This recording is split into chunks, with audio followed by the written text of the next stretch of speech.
Moi, j'avoue, ça va pas très fort en ce moment. Ce matin, je me suis réveillée, j'ai écouté la radio, j'ai eu des nouvelles de l'Ukraine, du Brésil, plutôt mauvaises. Après, je me suis dit que j'allais prendre mon premier call dans le taxi pour aller en allant au bureau. Puis je me suis dit non, en bonne éco-citoyenne, je vais prendre le métro.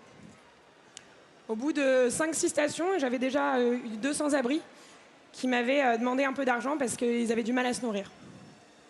Et puis ça y est, d'ailleurs, j'ai pris ma décision.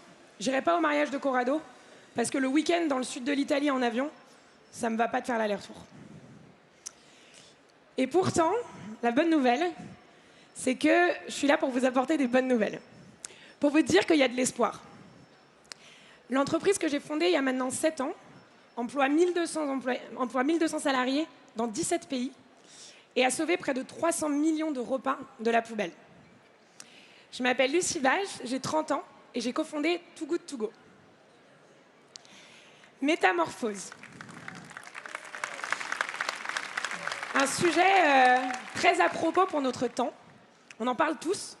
On est tous sujets au quotidien à cette idée qu'il faut accélérer la transition, qu'on a besoin de se réinventer pour sauver notre planète, pour réduire les inégalités.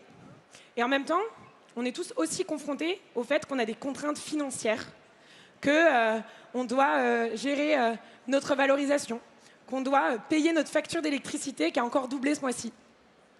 Et donc, comment on fait finalement?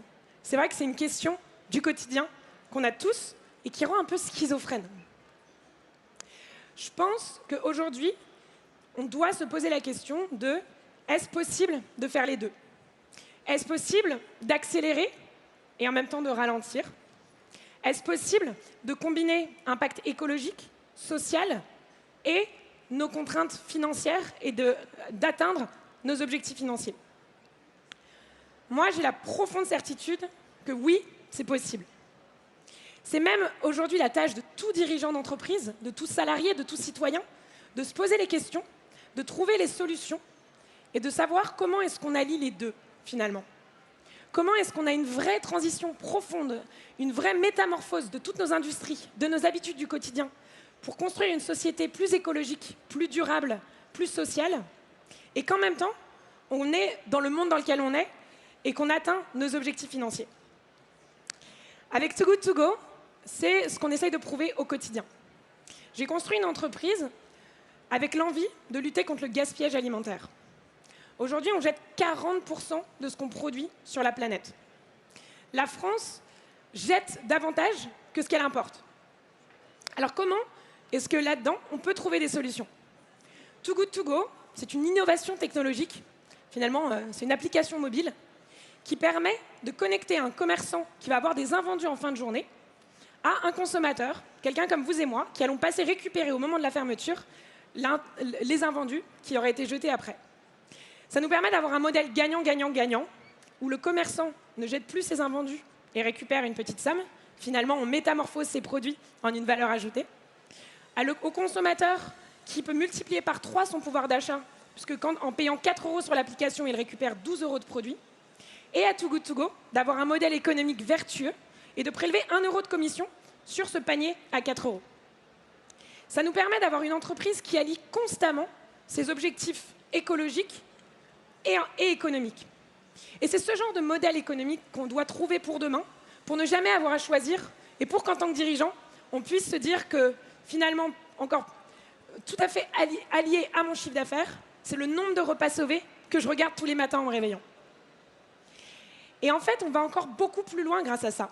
Aujourd'hui, on n'est plus seulement une application mobile, on embarque toute la société dans un changement de mentalité vis-à-vis du gaspillage alimentaire. On a lancé un programme éducatif dans les écoles pour permettre aux professeurs des écoles de parler d'anti-gaspi à leurs élèves. Et aujourd'hui, il y a plus de 10% des écoles qui utilisent ce programme. On s'est emparé du sujet des dates de consommation. Date limite de consommation, date de durabilité minimale. 50% des Français ne faisaient pas la différence. Et dans un à consommer de préférence avant le et un à consommer jusqu'au, en fait, ça ne veut pas du tout dire la même chose. Et puis enfin, on essaie de travailler en local avec les villes pour leur permettre à elles aussi d'implémenter des solutions de lutte contre le gaspillage alimentaire. Alors tout ça, je dois vous le dire, ça nous rend hyper fiers. Et les 1200 salariés de Too Good To Go, ils se lèvent tous les matins en étant fiers de leur impact. Et la bonne nouvelle, c'est que ce n'est pas seulement les salariés de Too Good To Go, nos actionnaires aussi, ça les rend fiers. Et est-ce que ce n'est pas ça la nouvelle façon de parler de retour sur investissement? Que le retour sur investissement, il ne soit plus seulement financier, mais qu'il soit aussi sociétal.